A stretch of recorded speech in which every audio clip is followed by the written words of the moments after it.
Salut jeunes pousses, c'est Tom le jardinier. On se retrouve aujourd'hui au potager. Comme tu le peux voir, il fait encore un petit peu frais, mais on va planter sous châssis et me faire quelques petits semis aussi sous châssis.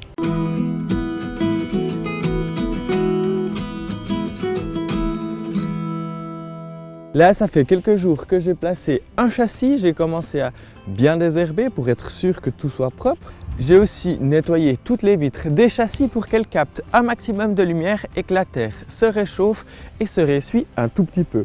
Là, j'ai trouvé dans le commerce quelques petites laitues. Je vais faire après mes semis, mais pour les premières, j'aime bien les acheter dans le commerce. Elles ont vécu sous serre un petit peu plus au chaud. C'est parfait, elles sont un petit peu plus précoces.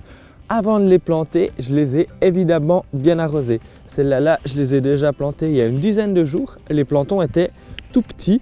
Ça a bien repris, donc je peux y aller. Je fais toujours une première plantation pour éviter, si elles gèlent, j'ai que 6 petites laitues qui ont des problèmes. Et là, comme toujours, je vais mettre ma laitue comme ça et je rebouche un petit peu. Il faudra bien arroser.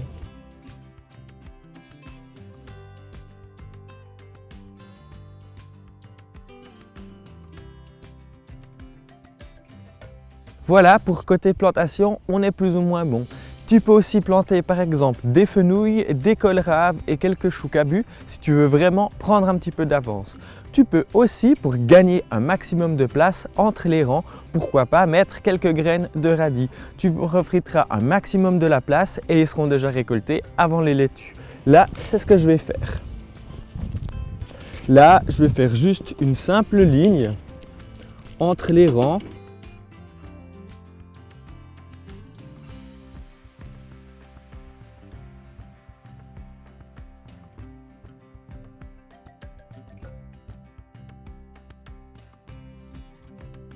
Et je vais mettre mes graines de radis en les distançant tout de même un petit peu.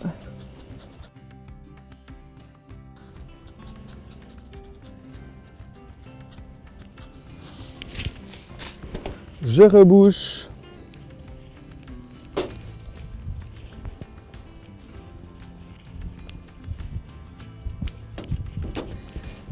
Et il n'y a plus qu'à arroser. Côté semis aussi, tu peux faire des épinards, tu peux faire aussi un petit peu de mâche, c'est un petit peu les légumes primeurs. N'oublie pas aussi, soit sous châssis, soit en plateau, tu peux semer aussi des poireaux. Côté poireaux, ils apprécieront être un petit peu plus au chaud, c'est pour ça que tu emmitoufleras bien la nuit tes châssis, peut-être avec une vieille couverture, etc. pour qu'ils fassent tout de même assez chaud dedans. Tu peux aussi les faire en barquette, dans ce cas-là, tu les mets dans une pièce un petit peu lumineuse mais moins chaude que les tomates, les aubergines et les poivrons par exemple. Là, on sera plutôt aux alentours de 10-15 degrés, c'est suffisant. Il faudra bien les maintenir humides et on les repiquera de toute façon, qu'ils soient faits en couches comme ça ou en barquette quand ils auront la taille d'un crayon au potager. C'est aussi le bon moment pour planter tout ce qui est herbe aromatique un peu rustique. On a par exemple les sauges, les menthes, le romarin, le thym. Toutes ces herbes aromatiques vont résister à quelques températures négatives. On espère plus trop pour le moment, mais elles vont résister. C'est des plantes rustiques. Là, c'est des sauges que j'ai plantées dans mon parterre de plantes parce que je les trouve assez intéressantes avec leur feuillage dufteux ou alors panaché. Ça me permet aussi de gagner quelque peu de place dans ma plate-bande d'herbes aromatiques. Là, c'est l'endroit le plus sec du jardin. J'ai quand même rajouté un petit peu de sable au moment de la plantation et un petit peu de compost pour qu'elles tiennent bien. Je vais quand même bien les arroser ce début d'année jusqu'à l'automne pour être sûr qu'elles résistent bien à cette première année de plantation. Vous avez aussi été quelques-uns à m'écrire suite à ma vidéo sur les semis des fèves.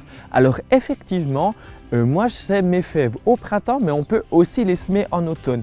On peut aussi le faire une fois au printemps et une fois à l'automne pour étaler les récoltes. L'objectif de semer au mois de mars permet d'avoir une récolte un petit peu plus étalée aussi si on en a semé en automne. Mais vraiment, merci beaucoup pour tous ces commentaires. J'espère vous avoir répondu à tous. Je voulais revenir sur ces petits points-là pour faire une précision. Dernière petite chose, j'ai une bonne nouvelle à vous annoncer. J'ai sorti un livre sur le potager aux éditions Albin Michel. Vous le retrouverez dans toutes les bonnes librairies. Je vous mets toutes les informations juste en dessous. Si vous avez la moindre question, n'hésitez pas à m'écrire un commentaire. On se retrouve tout bientôt pour une prochaine vidéo. D'ici là, bon jardinage. Ciao jeunes pousses!